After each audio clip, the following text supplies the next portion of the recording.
Hello, I'm George Starpoli. This is January 31st, 2008. Things are heating up in Florida. The first hearing of the House Select Condo HOA Committee was held this past Saturday, lasting over 5 hours with some 200 persons in attendance. Tomorrow, Cyber Citizens for Justice, the Florida-based homeowner rights group, will be holding a 2-session conference with speakers from within Florida and outsiders. I was not asked to speak at this conference, but I plan to speak before the House Select Committee. Over the past 2 weeks, I've been distributing important historical and legal information relating to the promoters and their mass merchandising of associations. The aims and goals of CAI, analyzed a few of the more onerous Florida statutes, and made recommendations to the committee. These materials can be found by visiting my website and clicking on Florida-2008.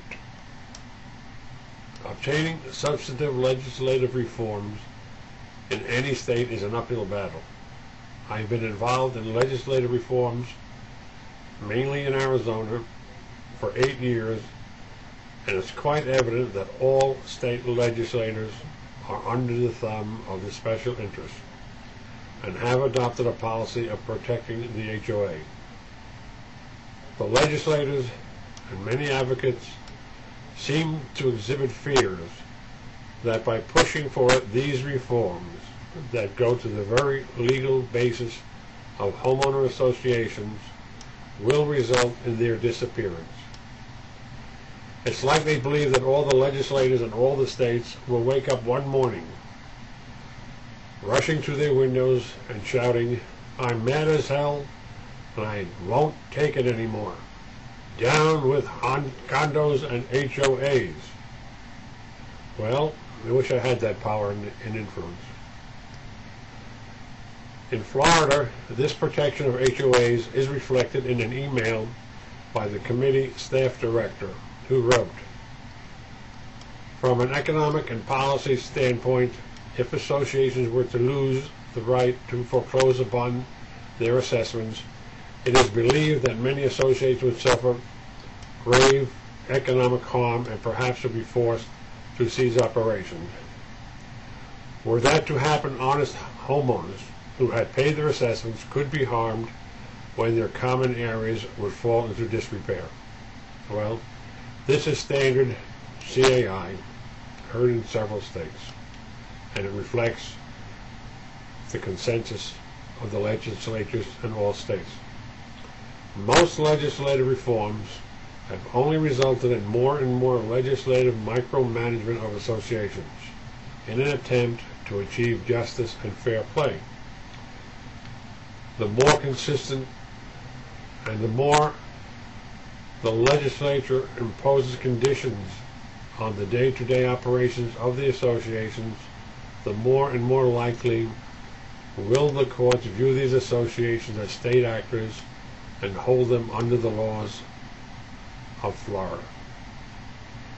The desire to obtain justice and fair play can only be obtained by substantive reforms to the state laws and covenants that have created oppressive regimes operating under their own constitutions.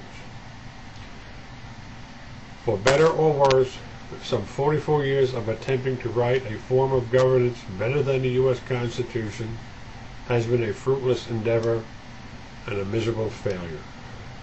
As an example of the need for reform to the legal basis of HOAs is the need to foreclose on, quote, deadbeats, unquote, as people behind in their assessments have been repeatedly stereotyped. The staff director also wrote, quote, "Condominium and homeowner association liens are valid consensual liens on real property and are subject to foreclosure if not paid," unquote.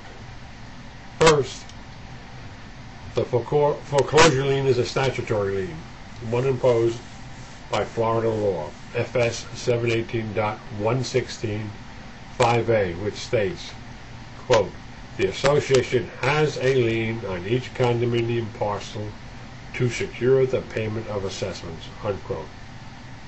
In my layman's view, the holding that these liens are consensual liens comes from a statutory redefinition of what a mortgage is and a statutory provision that the assessment can be foreclosed as a mortgage, and so therefore the HOA can foreclose on the home.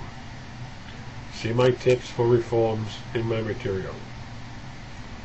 Now, it's not hard to accept that the state has an interest in keeping associations from failing, but it's very hard to accept that the state will do so by denying homeowners their fundamental civil rights and liberties and allow the HOA boards a free hand without accountability to the state. And in order to accomplish this, a new set of laws for the governance of the community had to be established by the state just for this category of homeowners. These are the condo and HOA statutes which created separate and unequal laws within the state. Why do condos and HOAs need the draconian right to foreclose? Aren't there existing sound American Institute of Certified Public Accounting methods for the sound management of these nonprofits? How do cities and towns manage to survive in difficult times? Surely they do not foreclose themselves out of existence, as would be what the HOA boards are insisting on.